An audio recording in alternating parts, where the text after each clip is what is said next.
The last protocol.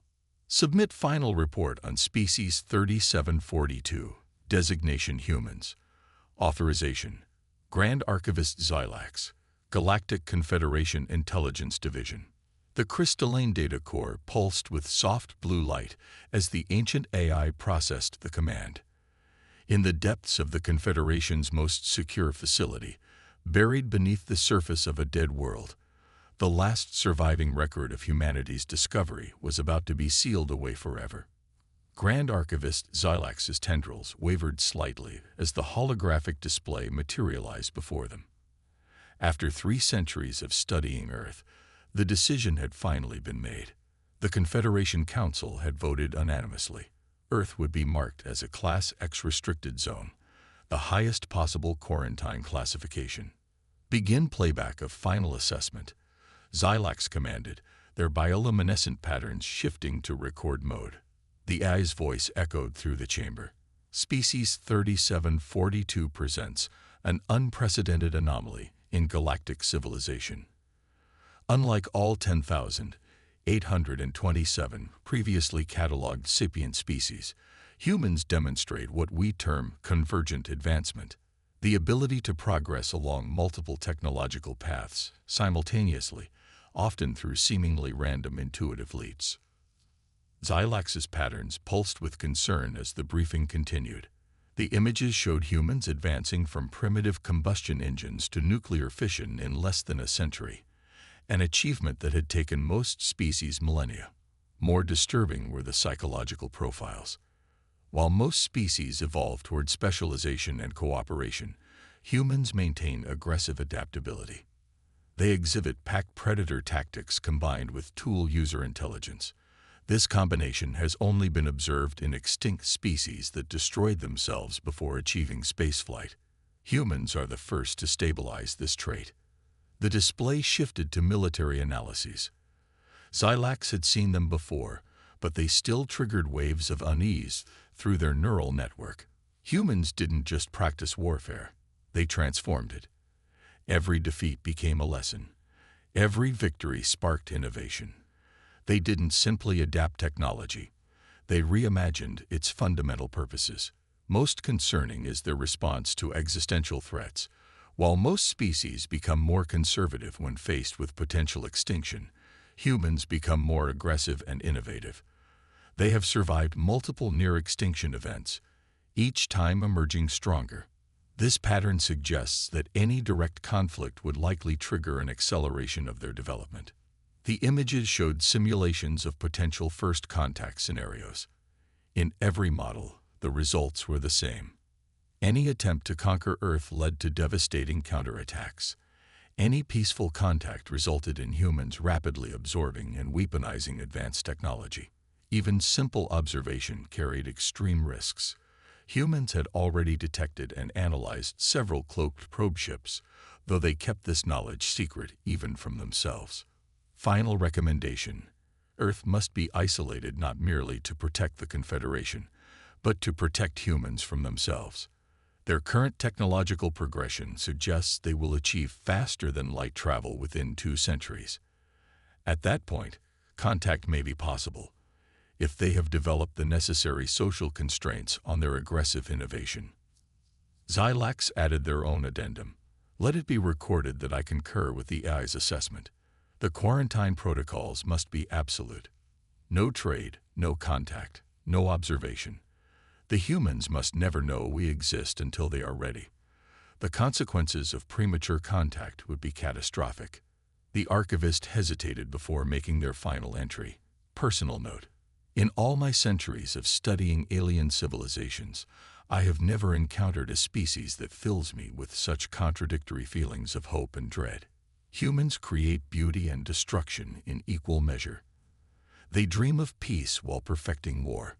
They extend compassion to other species while remaining capable of enormous cruelty to their own kind. Their potential is unlimited, which is precisely what makes them so dangerous. The galaxy is not ready for humans. I pray that when humans are ready for the galaxy, we will be worthy of meeting them. Xilax sealed the report with their genetic signature. As they left the archive chamber, They gazed one last time at the holographic image of Earth, a beautiful blue-green world spinning peacefully in space, blissfully unaware of the galaxy-spanning civilization that watched from afar in terror and awe. The quarantine beacons were already in place, disguised as natural phenomena. The hyperspace routes had been remapped to bypass the Sol system. Earth would remain alone, unknown, undisturbed. But as Xilax's personal transport lifted off from the archive world, they couldn't shake the feeling that it wouldn't be enough. Somewhere out there, someone would eventually break protocol. Someone would make contact. Someone would wake the humans. And when that day came, the galaxy would never be the same. The AI's final words echoed in Xilax's mind. Probability of quarantine protocol being maintained indefinitely, 0.013%. Probability of human conquest of known space following protocol breach, 87.924%. Time estimate to total human dominance following first contact. Minimum 30 standard years, maximum 150 standard years. May whatever gods exist have mercy on those who wake them. Breaking point. High Admiral Kexar of the Arcanian Empire stood before the curved viewport of his flagship, the Eternal Dawn, his crystalline form refracting the light of distant stars. The holographic display before him showed what the rest of the galaxy tried desperately to ignore: the incredible wealth of the Sol system. "Quantify the potential yield again," he commanded, his voice resonating through the bridge's crystalline architecture. Fleet Analyst Varix's form shimmered as she projected the data. "The asteroid belt alone contains enough rare elements to fund our empire for a century. The gas giants harbor energy sources we've only theorized about. And the third planet." She hesitated. "Continue." "The third planet shows signs of elements we've never encountered before, created by their primitive nuclear experiments. Elements that could revolutionize our technology if we could study them." Kexar's form pulsed with barely contained excitement. The Arcanian Empire had grown stagnant, their crystal-based technology reaching its limits. They needed something new, something revolutionary. And here it was, protected only by ancient warnings and outdated quarantine beacons. "Show me the human defense capabilities again." The hologram shifted, displaying Earth's primitive satellites, nuclear weapons, and conventional military forces, impressive for their technological level, but nothing that could threaten an advanced civilization. "They haven't even achieved unified planetary governance," Varix noted. "Their military forces are divided among nation-states. They still fight among themselves over resources and ideology." Kexar's crystalline fingers traced the orbital paths of Earth's satellites. "And yet the Confederation fears them so much they maintain the highest level of quarantine. Why? The archive reports speak of their adaptive capabilities and aggressive innovation. But surely that's exaggerated. No species can advance as rapidly as the reports claim." The High Admiral moved to his command throne, its crystal structure adapting to his form. "The Confederation has grown soft, Varix. They fear anything they can't predict or control. But we are the Arcanian Empire. We conquered the crystal wastes.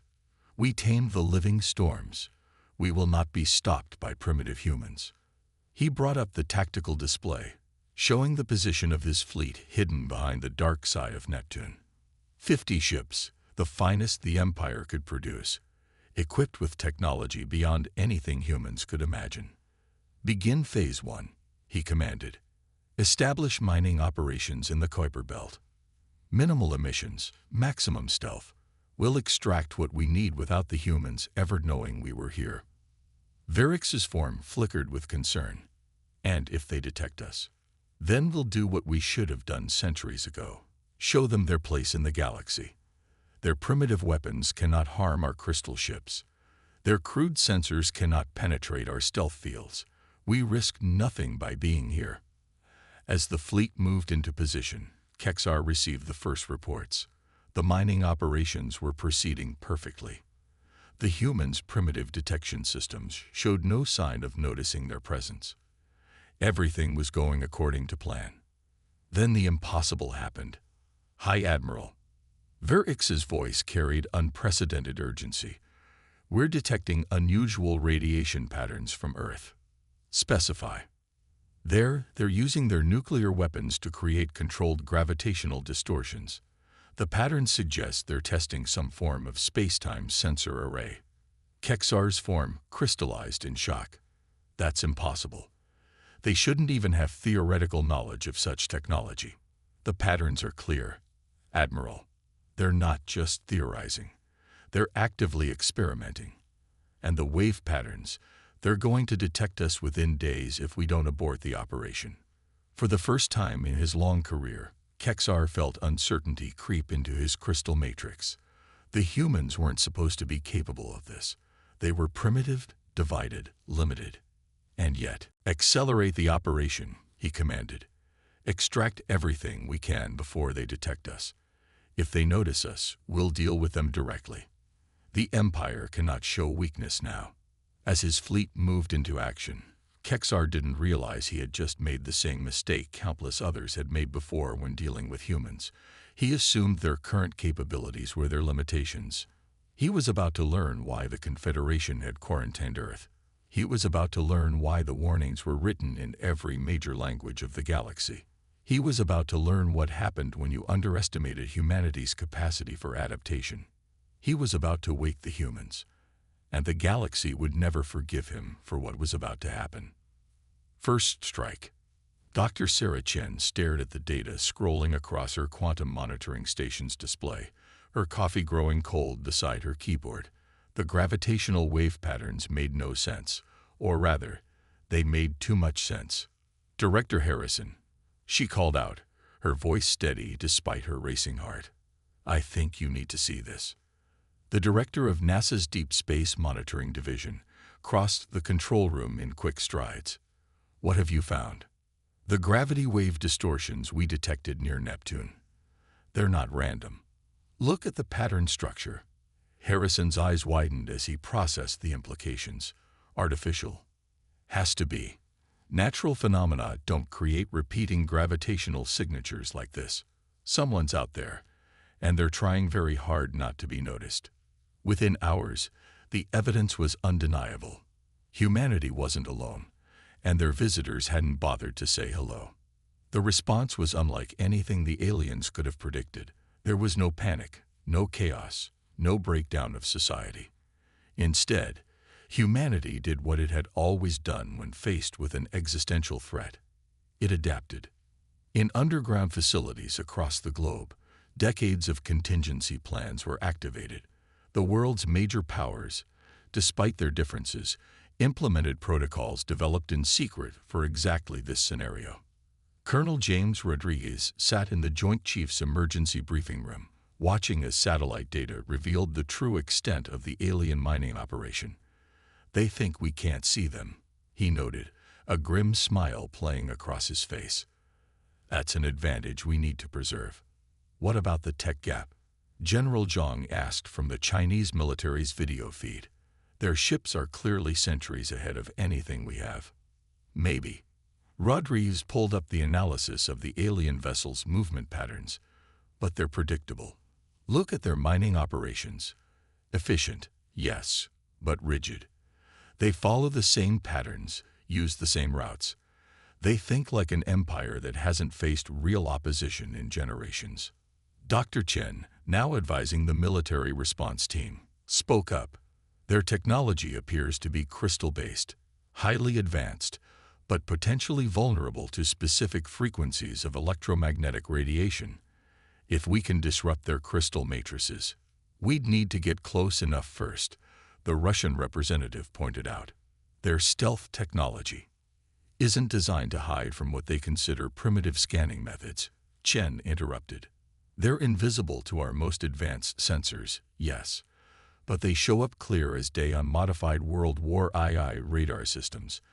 They never bothered to shield against what they considered obsolete technology.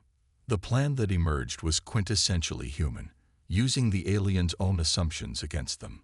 While the visitors focused on hiding from high-tech detection systems, humanity prepared its response using deliberately primitive methods. The first strike came 3 weeks after the initial detection. A seemingly routine satellite launch from Kazakhstan carried what appeared to be a communications satellite. The aliens, monitoring human communications, noted it and dismissed it as irrelevant. They never suspected that the satellite's crystal structure, reverse-engineered from fragments of alien mining debris, was designed to resonate with their ship's crystalline architecture. When the satellite activated, broadcasting a specific frequency of electromagnetic radiation, the results exceeded all expectations. Throughout the Kuiper Belt, alien mining ships found their crystal-based systems disrupted, their perfect formation breaking down into chaos. But this was just the beginning. As the alien fleet scrambled to respond to this unexpected attack, they discovered another unpleasant truth about humanity. We never strike from just one direction. Dormant satellites, secretly modified over the preceding weeks, activated in sequence. Each broadcast a slightly different frequency, creating a web of destructive resonance that trapped the alien fleet in a cage of their own technology's vulnerabilities. High Admiral Keksar watched in horror as his supposedly invincible fleet was systematically disabled by weapons that shouldn't have been possible. How? He demanded, his crystalline form vibrating with rage and fear. How could they develop countermeasures so quickly? The answer, had he known human history, was simple. This was what humans did. They adapted, they innovated, and most importantly, they had spent their entire history preparing for this moment. Every science fiction story, every war game, every military exercise had considered this scenario. Humanity had been mentally preparing for alien contact for generations. As the first wave of human counterattacks concluded, leaving the alien fleet in disarray, Dr. Chen made an observation that would be recorded in history books. They thought they were watching a primitive species because we don't have their technology. They never considered that we might have developed in directions they never imagined. The galaxy was about to learn a hard lesson. Humanity didn't need to match alien technology to defeat it. They just needed to understand it well enough to break it. And breaking things, as Earth's history proved, was something humans had mastered long ago. The Awakening. The captured alien vessel hung suspended in the massive underground facility, its crystalline surface reflecting the array of scanning equipment surrounding it. Teams of scientists from every major nation worked in shifts, their previous rivalries forgotten in the face of this unprecedented opportunity. Dr. Marcus Wong, head of the Reverse Engineering Division, stood before the International Science Council, his excitement barely contained. The breakthrough isn't just in understanding their technology, he explained, gesturing to the holographic display. It's in understanding why they limited themselves to it. The display showed the complex crystal matrices that powered the alien ships. Beautiful, efficient, and utterly predictable. They built their entire civilization around crystal computing because it was reliable, scalable, and elegant. But they stopped looking for alternatives. They stopped innovating. In the adjacent lab, Dr. Elena Rossi's team was already implementing the lessons learned. "Look at this," she said, pointing to a hybrid system that combined crystal technology with quantum computing. Their crystals can store and process incredible amounts of data, but they're linear thinkers. Our quantum systems are chaotic but creative.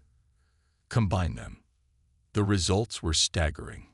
Within months, humanity hadn't just replicated alien technology. They'd begun to revolutionize it. The aliens had used crystals as computers. Humans used them as quantum amplifiers, consciousness interfaces, and dimensional gateways. In orbital shipyards that had once built simple satellites, the first human starships took shape. Not copies of alien vessels, but something entirely new. Hybrid ships that combined the best of both worlds, crystal precision, and human improvisation. Admiral Sarah Chen, formerly Dr. Chen, watched from the Lunar Command Center as the first test flights began. The ships looked almost organic, their crystalline surfaces flowing into shapes that the aliens would have considered impossible. "Status report," she commanded. Quantum drive responding at 300% of alien baseline efficiency, the test pilot reported. crystal matrix is stable under chaos protocols. We're ready for the first jump." The gathered officials held their breath as the ship engaged its drive. In the Arcanian Empire, faster-than-light travel required complex calculations and careful plotting. The human ship, guided by its hybrid AI, simply tore a hole in space and dove through. It emerged exactly where intended, having covered in seconds a distance that would have taken alien ships hours to traverse. More importantly, it had done so without following any of the established rules of FTL travel. "How?" demanded the captured High Admiral Kexar, his crystalline form clouded with confusion as he watched the test footage. "This defies all known laws of physics." "No," corrected Dr. Wong. "It defies all the laws of physics you chose to accept. You built your understanding of the universe around what your crystals could do. We built our understanding around what might be possible, and then found ways to do it. The implications went far beyond faster ships. Humanity took alien medical technology, designed to preserve their crystalline forms, and adapted it to enhance human biology. They took weapons designed to disrupt crystal matrices and turned them into shields that could bend reality itself. But perhaps most terrifying to the watching galaxy was the speed of this advancement. The aliens had expected humans to take centuries to understand their technology. Instead, humanity had understood, improved, and moved beyond it in months. In secure facilities across Earth, the next phase was already beginning. The captured alien databases had revealed the existence of the wider galactic community and the quarantine that had kept humanity isolated. More importantly, they revealed why. "They feared us," Admiral Chen told the United Earth Council. "Not for what we were, but for what we might become. They saw our potential, and it terrified them." The council chamber was silent as the implications sank in. Humanity had been contained, restricted, denied its birthright among the stars. And now they had not just the means but the motivation to change that. "The question," Chen continued, "is not whether we'll take our place in the galaxy, but how. We can be the nightmare they feared, or we can be something they never imagined possible." As if to punctuate her words, reports began flowing in from the outer system research stations. The hybrid drives had been perfected. The quantum crystal computers had mapped the entire galactic arm. The first wave of ships was ready. Humanity was awake, aware, and advancing at a pace that seemed impossible to their observers. The galaxy had tried to keep humanity in a cage, never realizing they were merely delaying the inevitable. The cage was open, and its former prisoners had emerged not with rage or vengeance, but with innovations that would change the fundamental nature of civilization itself. Paradigm shift. The Galactic Confederation's Emergency Council chamber hadn't been used in over 1,000 years. Now, representatives from every major civilization crowded the ancient hall, their varied forms unified in their shared anxiety. The news had spread faster than any ship could travel. Humanity had broken quarantine. Grand Archivist Xylax, now the oldest living being in known space, faced the assembly. Their bioluminescent patterns pulsed with grim vindication. "We warned you. All of you. The quarantine was not to contain them. It was to give us time to prepare. Time we have now lost." The Arcanian delegation's crystalline forms dimmed with shame. Their empire, once proud and mighty, had been transformed in mere months, not through conquest or destruction, but through innovation that made their greatest achievements look primitive. A human delegation was coming, not to conquer, not to seek revenge for their isolation, but to open diplomatic relations. The very concept sent shivers through the assembly. How do you negotiate with a species that could rewrite the laws of physics in the time it took to draft a treaty? The chamber's ancient displays flickered to life, showing the approaching human ships. They defied classification, part crystal, part quantum field, part things the Confederation's best scientists couldn't even comprehend. They moved through space in ways that shouldn't be possible, leaving ripples in reality itself. "They come not as conquerors," Xylax continued, "but that almost makes it worse. They come as teachers, innovators, revolutionaries. They will not destroy our civilization. They will transform it beyond recognition. The human ships arrived exactly on schedule, emerging from space-time in ways that made the Confederation's fastest ships look like primitive chemical rockets. The delegation that emerged defied expectations: scientists, diplomats, artists, and innovators, led by Ambassador Sarah Chen, the woman who had first detected the Arcanian incursion. "We come in peace." Chen's words echoed through the chamber. "But we also come with truth. Your quarantine didn't contain us. It inspired us. Every story about aliens, every theory about advanced technology, every dream of cosmic civilization shaped us. We spent centuries imagining what might be possible. Now we're here to make those possibilities real." She gestured, and the chamber's ancient systems responded instantly, displaying achievements that the Confederation had deemed impossible. Hybrid technologies that combined the best of multiple approaches. Medical advances that could revolutionize every species' existence. Energy systems that could power civilizations without depleting resources. "You feared we would conquer you," Chen continued, "but conquest is primitive. We're not here to take over your civilization. We're here to help it evolve. You tried to keep us isolated until we were ready. Well, we're ready now, but perhaps not in the way you expected." The evidence was undeniable. In the few months since discovering they weren't alone, humans hadn't just caught up to galactic civilization. They'd begun pushing it in entirely new directions. They didn't follow the established paths of technological development. They created new ones. Zelax watched as the assembly's fear gradually transformed into fascination. The humans didn't demand reparations for their isolation. They didn't seek revenge. Instead, they offered partnerships, collaborations, exchanges of ideas. They treated the galaxy's most advanced civilizations not as rivals to be defeated, but as colleagues with untapped potential. "We spent centuries dreaming of the stars," Chen concluded. "Now we're here, not to claim them, but to help explore them. The question isn't whether you're ready for us. The question is, are you ready to dream bigger?" As the assembly erupted in discussion, Zelax added a final entry to the archive that had once warned of humanity's potential. "We feared them for their capacity to wage war, but we should have recognized their greater power. The ability to wage peace through progress. They didn't just break out of their quarantine. They transformed it into an incubator for innovations we never imagined. The galaxy will never be the same, and perhaps that's exactly what we needed." Across the galaxy, the news spread. Humanity had arrived. But they came not with fire and destruction, but with light and knowledge. The nightmare scenario the Confederation had feared never materialized. Instead, something far more profound occurred.